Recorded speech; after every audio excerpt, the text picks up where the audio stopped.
Welcome back to another episode of the Explorers Club podcast, also supported by the Portugal News and broadcasted on Lusitania Network. The name just keeps getting longer. But today we're here with Martina Panisi, who is a conservation biologist, an environmental educator, and also, of course, an explorer. Yeah. It's so nice to have you here and to have a conversation. Thank you very much for this podcast and through the Explorers Club. And thank you very much to you for being here.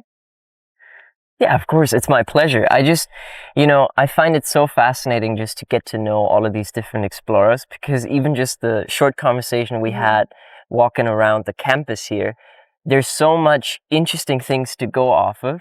And I guess to start this off, there is something that the explorers showcase that they made about you really highlighted, which I thought was pretty funny. This idea that you work with species that aren't conventionally seen as worthy to be conserved. Yeah. So what species is it that you really like to work with? So I start with the assumption that I feel love and I like every living being. But as soon as you asked to anyone else, like as a child or as an adult, what is your favorite animal? Most of the times, and even for me, the favorite animals that pops up in our mind is an animal that is somehow more likely similar to us, which is reasonable. We are more empathetic and we like more what is more similar to our species, or what is fluffier with two frontal big eyes. This is normally what we are going to like, and there's nothing bad about this. But more than 97% of all the animals are not like this. They are invertebrates. So they are normally crawling with a lot of legs or no legs. They can be a little bit slimy, or we can feel a little bit of fear or weird about them. But because they make most of the animal kingdom, their function in our ecosystems are also very, very important and support life. So if nobody notices them, nobody will know that they are there. And if nobody study them, nobody will protect them. So it's like a cycle. And in conservationists, people that preserve nature, there is also bias. Most of us prefer to protect and study species that are fluffier or more traditionally charismatic. And then the species that are not are less studied and less protected. So yeah, that's where I like to go the most. Okay.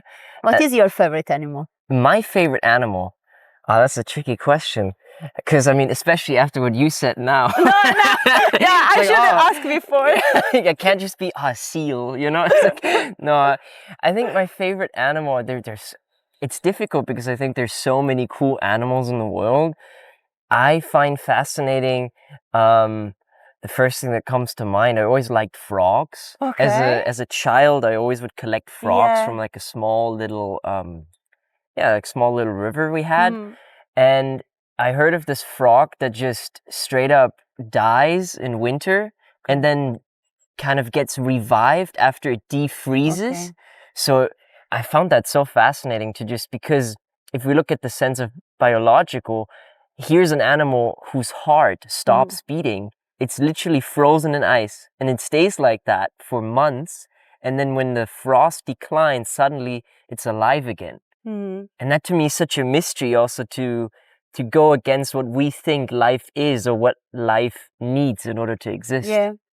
So that's an example, like you created this connection with an animal and then you started to know more about its story and now you are fascinated. And then maybe if somebody asks you, like, would you like to join and protect this species, you will totally up for it, I guess. Yeah, sure. So we want more of this. Like we want more children that can explore animals that are not quite cute, or they can be, but also other species. And when you know fun fact about them, you can feel, okay, this is a totally different life. I cannot be in this state. I don't have this superpower. But there are other animals that don't look like us, but they are amazing superpowers that we don't know about. And if we get to know them, maybe we can get closer to them. So Then what's your favorite animal superpower? oh, okay. So I really love that some animals can do parthenogenesis, like they can make clones of themselves. When I was a child, it's like a clone, but they can reproduce just like making a clone, and they don't need to reproduce with another living being. And when I was a child and a teenager, my room was full of invertebrates. And most of these, because they are very easy to keep, are the stick insects. You know, they are these insects that look like sticks, or they can look like leaves, dry leaves, and they are amazing. You can see them like as small eggs, and then these different eggs, like they grow and they have these different shapes just to mimetize it in nature. And some of them, they can do parthenogenesis, so they can clone themselves without the need of a partner, a male. However, it's always useful to have also another individual, a male, to have a combination and to have genetic diversity. So that doesn't work like forever, but it's a very cool fact that can. That's freaky. I just imagine that also for humans, you know, it's such a strange thing to just be able to like, okay, no, I'll do another one of me. Yeah, just like, okay, sorry, I have to go to make a clone of me.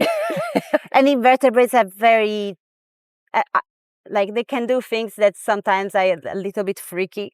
When I started to study spiders, I was looking up to this curious fact. And there are some spiders that I found in the desert, the velvet spiders, and the mothers sacrifice themselves for the spiderlings that are the juvenile spiders. So when they are born, they then eat the mother to get the energy to grow up. So normally the female eats the male, and then the spiderlings eat the mother. Okay, enough fun fact about the invertebrates. We can change. That is crazy. What? Yeah. That is so. I mean, of course, in the desert, you also don't have a lot of sources of nourishment. Yeah, and it's not necessarily in the desert. It's a characteristic of a spider family.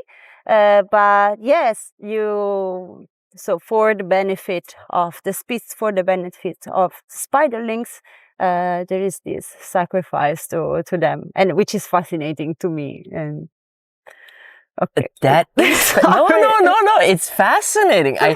I think especially spiders, right, Mhm. which is something that you studied a lot, it's so hated by humanity in a way. Yeah. Like everyone's like, oh no, spiders. But what an interesting creature. And it's not just hated. It depends on. So another things that I do is working with people from different continents and understand better what is the relationship with animals, and what I like the most with these freaky or invertebrates with different animals. And we did a study in the desert through Biopolis, the place I work here, which was to understand how people use and perceive the animals in the desert. And for the spiders, people are afraid. It's normal. But also the spider is an animal that is featured in the Quran, so the Holy Book. And the spider has helped the Prophet Muhammad before. So there is this duality in which spiders are feared sometimes, but also they are respected if people know about this in the Quran. Interesting. Yeah. So of course there's a lot of also religious and sociological context to this. Yeah, it can have different importance, different meaning according to if it's to the profitable use of the animal, social, the cultural or spiritual religion has a lot of influence. So, or just the way you perceive them when you are a child. When you are not, you don't have anything else that is influencing you. This also counts a lot, how you perceive the animal. What do you think about it? Like, how do you create connection? You created connection with frogs. When I was a child, I created snails and spiders, and now I'm studying them. So, yeah. Yeah, fascinating. So I also like that you have an approach to it that also is very much focused on the human side Yeah. and kind of the animals. And I read that you kind of also consider yourself a translator of sorts in order to kind of, bridge the gap.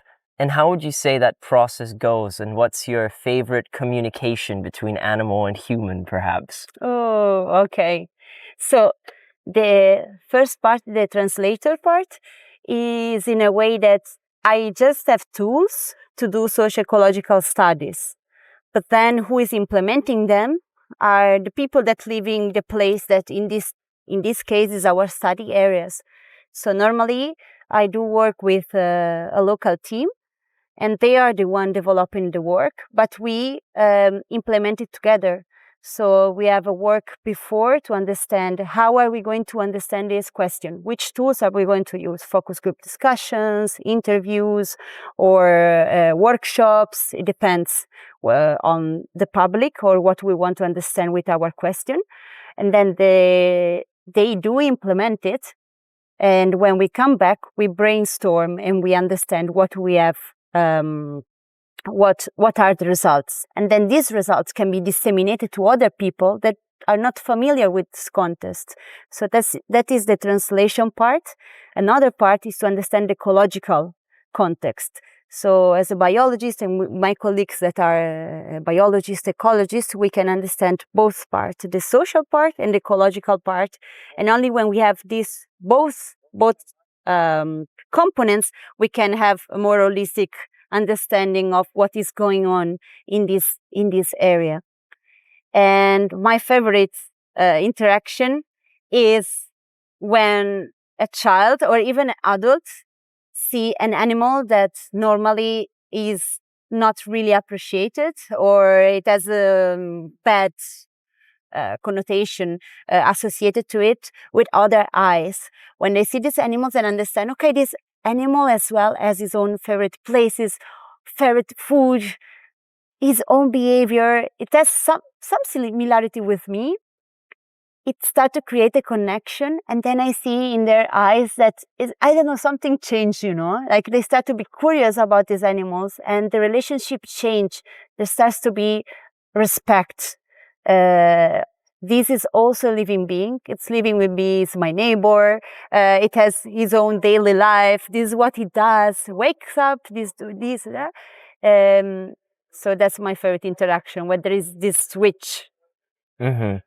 Okay, like this deeper feeling between animal and human, and like this observational aspect to it. Yeah, without the other animals and ourselves also animals. So we are also part of nature. We're also animals. It's just like we are very self-centered as a species, and sometimes we forget to understand that we are never alone. There's always another species around us, living, cohabiting with us in the same space. And when you talk to a child, normally you go down to his level to make sure that you are understanding each other. So that's the same thing. You have to go down to the level or up, it depends where it is, and try to look at the world the same way they do and understand better. And if you don't, it's difficult to create this empathy to understand each other's. Yeah, definitely. And I mean, even here, we're surrounded by cicadas and airplanes, so a lot of different species go around here, like some Yeah. man-created and others are more blessing us with their natural sounds. Yeah. And I find it very fascinating, especially, I mean, the picture that just really stood out to me that I've seen of you is just with this gigantic Yeah, snail the on your snail. head. There's a spider here as well. Okay. No, it's not like... You had me for a second. Just being like, here, I just brought my pet spider to this podcast. This is a snail. So yeah, this one is the first species I've worked with. Is the oboe giant snail. It only exists in the islands of São Tomé and Príncipe in the Atlantic Ocean. There are two tropical islands in Central Africa. Is a country, São Tomé and Príncipe, the second smallest country in Africa. And there are several types of giant snail, but this one is very special because first, it's left-handed. So most snails, if you put them in this direction, you will see that the hole where the body goes out, it's on the right, and they turn clockwise. But a lot of snails in São Tomé and Príncipe turn anti-clockwise, which is very atypical. So this is one characteristic that is very unique about these species. Another thing is that their eggs are as big as olives, and they produce very few eggs. They are like the pandas of the snails. They reproduce so slow, and they are associated with forest. If they don't have forest, it's very hard for them to survive. And they started to disappear very fast in the last decades, and they have a cultural significance as well for people. They are used as a medicinal, as food. In the past, we found accounts where they were used also against the spirits. So they were used also for spiritual reasons, and nobody knew why they were disappearing. And we started to use this as a flagship, as a symbol for native forests, because many species are facing the same. They are facing a lot of pressures, a lot of threats, and as quick as this, like not many as quick as this one, but we try to do something for her, him. It's hermaphrodite. Okay, yeah. It's both. It's both. And I also saw that you also started to build a breeding facility for these snails in São Tomé and Príncipe, right? Yeah, so it was a facility where we were not still bringing it to reintroduce it. It was to do for the first time a study about his reproduction and ecology. We didn't know anything about this. So the first time we arrived on the island, we didn't even know how to find them. Like first they were so common everywhere, and then all of a sudden they started to disappear.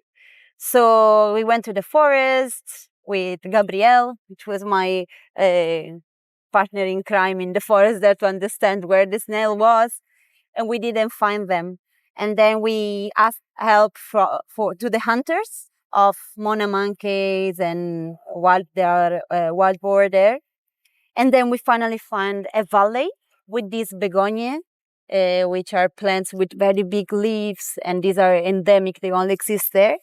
And they were hidden between the rocks. And it was the most amazing feeling, because like they look like rocks, exactly, and they were not scared. When you go to a snail, normally they hide, but they were not scared. They were just like, probably, I don't know if they were the first humans they ever saw. And when we arrived there, we understood that it was very critical, the situation. There were so few. But first we needed to understand what they eat, how do they grow, how they reproduce. So there were a lot of things to do before trying to do something for the species. So we created this facility, and we studied them for some years, and that's why we know about the eggs. They take up to 3 years to become matures. So they are... Wow, that's a while. They are so slow. And now we are continuing, and we will start the first facility for experiences on Príncipe Island. Okay. Because through genetic analysis, we understood that probably this species is only endemic to Príncipe Island, which is a smaller island. Amazing. I don't know if you have ever been, but it's like, the nature is like unbelievable. And then probably they were brought to São Tomé because they are used by people. But if this is the case, this means that most of the genetic diversity of the species is only held on Príncipe Island, which is the smaller one. So conservation efforts have to be targeted on the smaller islands and not the bigger, as we were doing before. So that's what we are going to do now with the Parque Natural, the Príncipe Natural Park and Fundação Príncipe, which are acting for the protection of a lot of species there. Okay, and I guess it also helped you to go to São Tomé and Príncipe knowing how to speak Portuguese in a way? Because that's also something I'd like to know. Like, I mean, you're all over the world, whether it's these small African islands or the Arabian desert. Yeah. Why Portugal? Because it feels like, I mean, you won't find these here. Let's put it Yeah. like that. It's weird, but when I was a child and was observing these species, I don't know if it like happened to you before, but I was feeling like I have to go. There is so much people I have to meet. There are so many species I have to meet. Like I felt like there was something here, like I have to go. I have to move. I have to go. And then I saw that Portugal has connection with a lot of places. At first, not for the most beautiful reasons, because of the colonial past, but a lot of relationships are kept. So the most beautiful thing about Portugal to me is that you can learn a language, Portuguese, and you can speak with people that are from Brazil or from Angola, from Mozambique, São Tomé and Príncipe, Timor-Leste, from Macau. So from different continents, only speaking one language. So right now, despite what happened in the past, right now we have the ability to connect with each other. We come from so very different background and talk and communicate and understand how to protect together the species, because this is a story, but in several parts of the world, the same story is happening in different facets and with different species. So yeah, we need to find a common language to understand what to do. Yeah, sweet. And you have a spider with you as well. So this is the full combination. Spiders are just so freaky looking to me. I don't know, something about them. They're just so intense. Yeah, well, it's natural that you feel this. Some spiders are dangerous to humans. Most spiders are venomous, and some of them are dangerous to humans. So that's probably fair enough that you are scared. But most of them, they are not dangerous. And for example, this one is a wolf spider. Uh-huh. It actually looks like this in the desert. It's a lycosa. And first time I started to study them, I was a specialist on snails, and then I was asked to study spiders through this project in Saudi Arabia with Biopolis. And there are so many different families and characteristics you have, from the jumping spiders with the big eyes, that they jump and they have an exceptional view. So they are mostly daily hunters. They do these very cute cocoons in the acacia tree in the desert where they enter and they hide. And when I find them, they are like out with these eyes. They are so cute. And then you have the wolf spiders. They are mostly active at night. They chase the prey and attack them, or they wait for the prey and attack them. So even within the spider, spiders. Within the spider, we have a world of animals and families that's never ending. My master student just finished her thesis on only 2 of the more than 26 families in the place where we studied in Saudi, and she took 1 year just to study 2 of these families. So we need so many people to know more about them and how climate change or the threats are affecting them and how they are risking to disappear. Sorry, now I'm talking a lot, and then you. I'm fascinated by it. Please, I mean, I've never been so invested in spiders. So please go ahead. Do you have anything? What do you think it's more scary about it? I think it's just like I think we're also societally a bit like brainwashed to believe that they're a little bit scary from like movie depictions or like some just horror stories. But I think just something about like just how they have so many legs and they have these fangs, especially these ones, you're a little bit like, I don't know. It's especially because I think it's like this idea of not being able to really see them coming because they just hide or they're like somewhere like, and I think as they are venomous, Mhm. partially, it's like this idea of, okay, you know, some of them are dangerous to humans, as you Yeah. say. It's like, maybe there's someone hiding in my shoe or something. It's like this Yeah. Australia thing as well, Yeah. where everyone is like, oh, I don't never want to go to Yeah. Australia because of all of the animals. Yeah. And I think spiders just have that look and feel that's also just a Mhm. little bit like, okay, you know, they're very black eyes and the fangs. Mhm. It's like, okay, this is some different type of species. Yeah. That's reasonable. I understand this feeling, and they look unpredictable Mm-hmm. until you study them and understand what they do. If you understand more why they're moving away, where they are going, they look less unpredictable. You understand more what they are actually, why they are using my space, where are they going. So the thing about having a spider in your boot is true. You should always check your boots. This is what we do in the desert with the scorpions, especially. These are more dangerous. But then about the legs, it's true. Some of them, like as you see the jumping spider, they will have shorter legs and they allow them to jump. This has very long legs because they need to run. They chase the prey, so they need the long legs to run. But normally they will go around. For example, this one, they will do some tunnels, and sometimes they even decorate their tunnels around with sticks. Yeah, it's not really clear why they do it here. These in the desert. Sometimes they say it's for predators not to be less encouraged to enter in their home.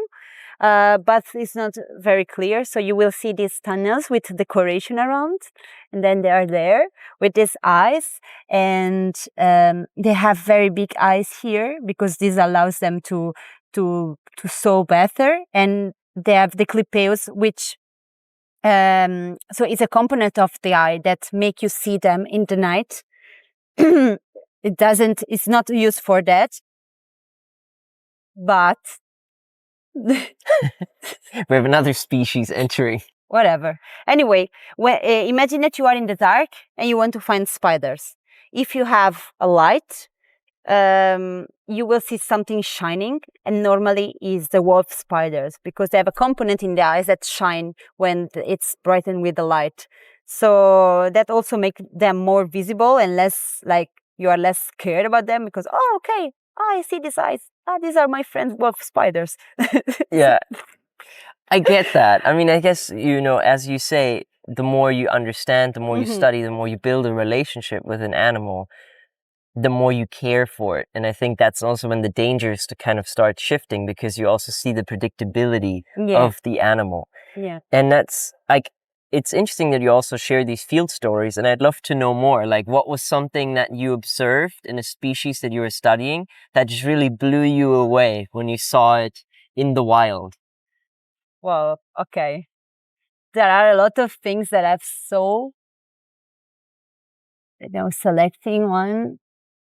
Okay, so there was this one species called, the genus is called the Cebrennus, and it's a spider that's very big, color of the sand, and it's very hard to find. They are normally found in the dunes of the desert, and they live in tunnels under.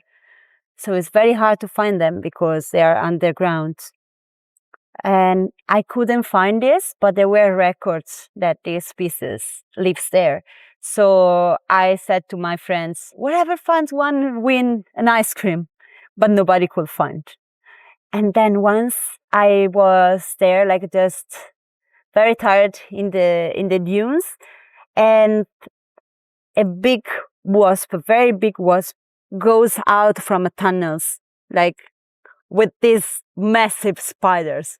So the wasp could immobilize the spider, and it hunted the spider, and it was the only way for me to like. I saw this huge wasp with this big spider going out from the tunnels and ready to fly away with the spider to eat him.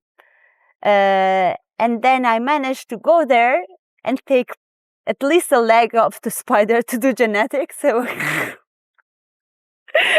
so that was like, whoa, at the end, a wasp found the species that was missing from the sampling, and I will never imagine that. So that was fine, but also a little bit terrifying. But and is it now whenever you have an ice cream and a wasp tries to eat it, you're like, you deserve it. It's okay. Take this for you. Yeah.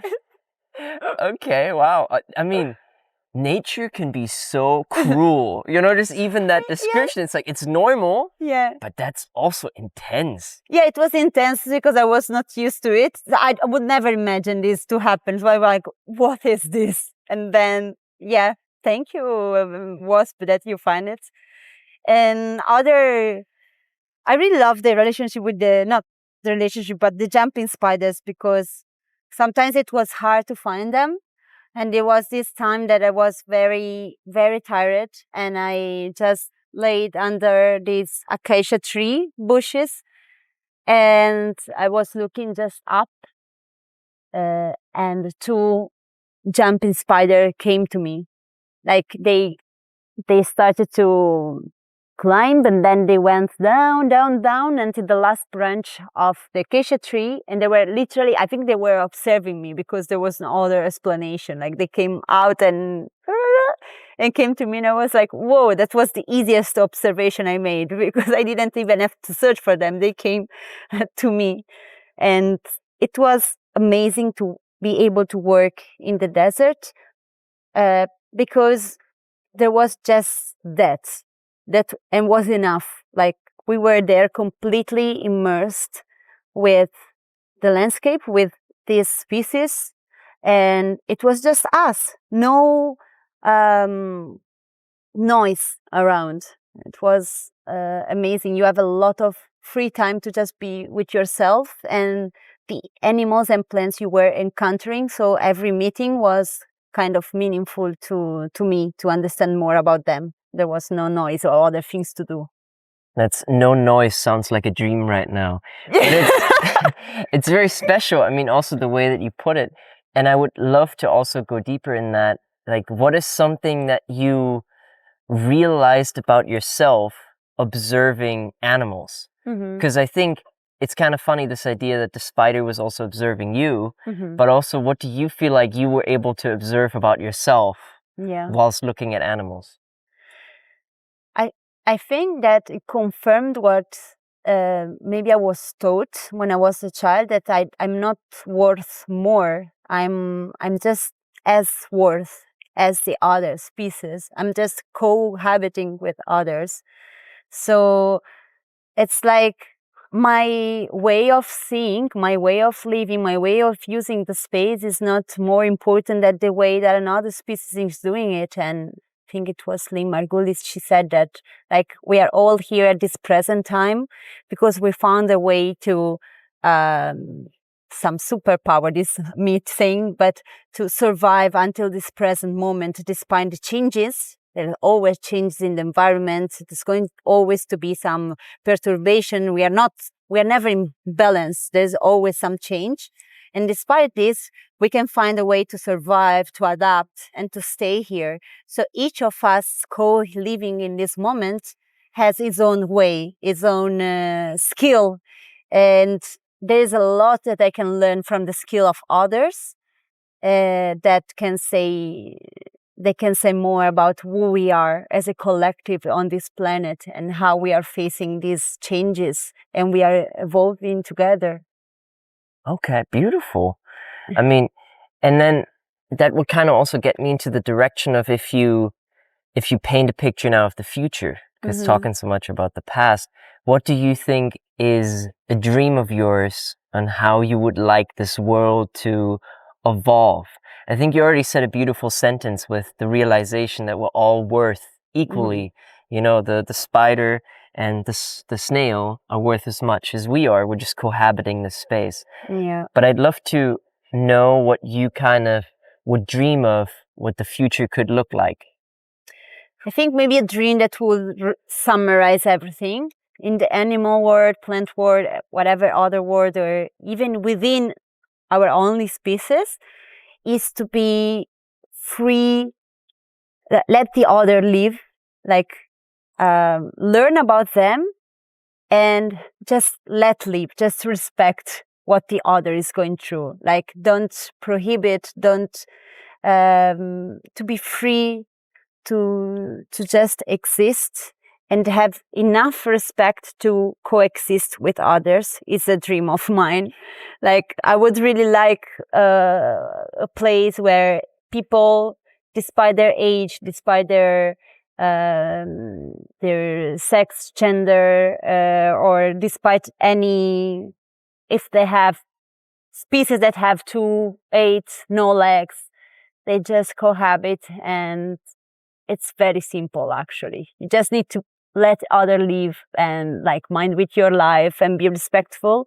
And the most important thing, to be curious about the other. Like, why is it like, is he, she, it like this, them? When you're curious and you get to know them, get to know their story from their own point of view, then you start a relationship. You start to understand. And if you don't do this first step, it's always going to be hard to understand what is going on and how to co-live together. Definitely. And I think it's also such an important part of living together in society, to just understand each other. Yeah. And to see that also be reflected in the animal kingdom and also through your study is also very interesting, because I think we are animals at the end of the day as humans. And I think to be in a position like you are, to just for years to study all of these different species and their behavior, it's interesting to hear that the more, or would you agree with, the more you study it, the more you realize even further, as you put it, that there is just this equilibrium in nature that seems to exist, like this equalness of worth, as you put it. And I think from that study of the animals, what would be something that you would really be able to tell to others, to like leave an imprint? I mean, you're also an environmental educator and also focusing on sharing that passion and inspiration to others. What would be like your main thing that you would like to educate people on when it comes to the study of animals and the study of humans in the same regard? But probably it's always on that way to always keep your eyes, ears, nose, whatever sense you have open, and not limited to what is your own bubble and reality. When you are a child, you can do it this better, and then as you grow up, you create barriers that you cannot see sometimes. Somebody else created for you in the environment where you have grown. So when you can deconstruct this, and you can really like let your mind and heart be open to others, whatever the other is, then it will tell you a lot about yourself as well, and how to interact in a way that it doesn't trigger you any bad emotion, or even if it does, it's okay to explore this emotion. Like, why am I feeling this way? What does this make me feel? And this is more in or maybe more general way, but I hope curiosity never ends. When we come into apathy, when we enter into apathy, then there is no action. And even if we are totally diving into a lot of very bad news, and I'm so sorry for the next generations, because if I was born now and being in the school now, it's so much coming to me that how can I deal with all this information? How can I even do something in all this sea of bad news? But that's just a part of what is happening. We are progressing through fairness and equality, and there are small steps that are being taken, and they are not spotlighted a lot. And you guys, for example, are doing this. You are spotlighting stories that are not necessarily bad. Like, there are good side of what is happening in the world. So when you keep focusing on this. You know what is going on in the world, okay? There's a lot of noise, but keep focusing on also how to improve it, how to make it fair for everyone. Then there is still a little bit of hope. So I hope the new generation can do this, because it's very hard when you are born already inside this noise and this confusion. Definitely. But thank you, first and foremost. And I think you're doing very similar work by also highlighting these species that don't get the same love as baby seals, puppies, or pandas, but that equally deserve to get cherished. Mm-hmm. And so which species is the one that you have your eyes on next, that you want to explore further and that you want to nourish and conserve? Okay, so it's at this moment, I'm continuing to work on the spiders and snails, but the species I'm focusing more is our species. Okay. I'm the most biased, but especially I'm working with a group of women to increase women representation in conservation and in field work, in environmental education, with a focus in São Tomé and Príncipe, my colleagues and friends there. So now we have a group called Forest Tales, and they are doing this work through the Gulf of Guinea Biodiversity Center. And there are some, like, for the three of us, maybe it's easy to do this to move around, to do this work. We have a lot of, I mean, I don't know you enough, but we have a lot, sometimes we come from a lot of privilege, but there are, for some people, it's less easy. For example, inside the household, there can be some issues, gender issues related. So we are trying to first address how can, as women, protect ourselves within the household, in society.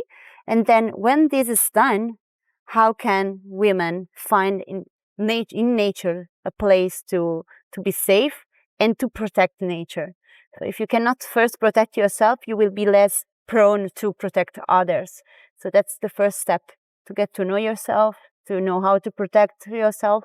And then, okay, now I can be in nature and I know how to stay, how to be here, and I know how to have the skills to do something in biodiversity conservation. So we are working with sociologists, psychologists for this first part, and then with educator, conservationists, and even a storyteller for the second part, to do a training for to be a conservation assistant or environmental educator in these initiatives, 2 years initiatives with National Geographic. And so, yeah, people. Amazing. That sounds so interesting and also necessary, I think, to have the kind of mixture and balance, to have the space in order to really focus on conservation for us as well, and to give humans also the space that they need in order to actually do this important work. And I mean, I'd be very curious, what was it that made you decide, or that made you feel like it's important to also conserve and empower women in that space to also come together and conserve nature? I assume it was also then during the time that you were looking for snails, right? Because like it's the same place. Yeah. But what's the origin story behind this project, the Forest Tales? So it's about fairness, and how the same thing I was doing, my friends and colleagues couldn't do. So our opportunities were different, and that doesn't make a lot of sense. It doesn't make a lot of sense to continue working in protecting nature and doing environmental education, awareness, where the people that are actually have to be entitled to do that cannot do this, because they have more important issues to deal with daily. So every time I go to work in a place, the idea is that then I will not be necessary anymore. It's transitory. I go and then I will go back. So there is a need to leave a space where the people can continue to do this by themselves. There is a very hard story, like a friend of mine, we lived together for all those time that I was in São Tomé, for some years that I was going back and forth. And then it was amazing. But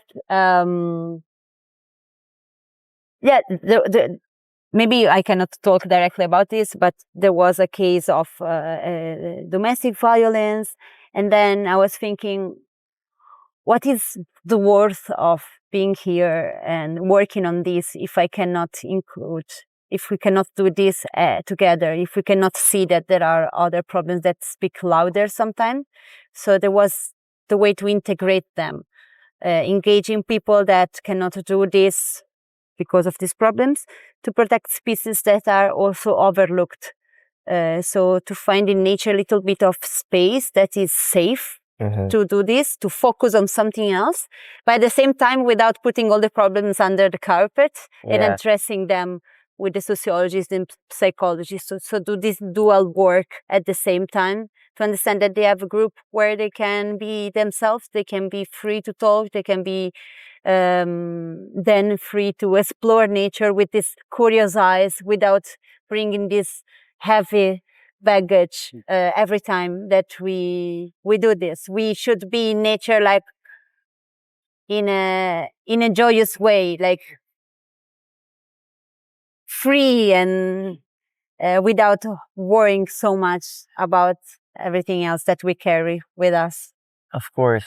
It's such a beautiful project, and I mean, I'm sure even though I think there's also a lot of personal stories attached to it, I think it's important, because ultimately that is also the equalness that we need to have as humanity, as this weird position that we have where we decided to just copy birds and fly through the skies ourselves, as we're often reminded here.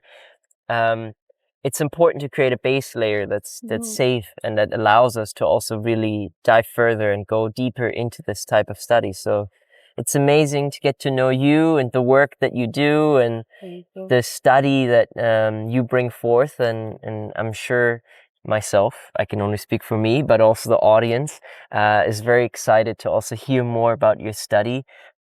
Is there any way for them to also keep up with the work that you're doing? Any website or any platform that you use where people could follow and see the journey that you're on? Yeah. So we have the Forest Giants Project, Instagram, Facebook, YouTube, the website, and the Gulf of Guinea Biodiversity Center. They're doing work on not only snails, also other animals. Then on Biopolis, Biodeserts group, we have social media. We publish a lot of things about, for example, my colleagues going to find some small rodents, to catch them. It's fun. You have to check. And and also for the work, I'm doing a work with Nova, Lisbon University. So we have on LinkedIn a website, a page of Restore ID projects that's with different, but this is another story, but sorry. No, it's all good. But definitely also we will put the links together and they're able to just see them in with the the desert, description. the forest, whatever they want on that day. Exactly. Pick your landscape. Pick your landscape and check. Thank you so much, Martina, for joining us, and good luck on your next adventures. Thank you. And then we'll see all of you in the next episode of this Explorers podcast. Thank you very much.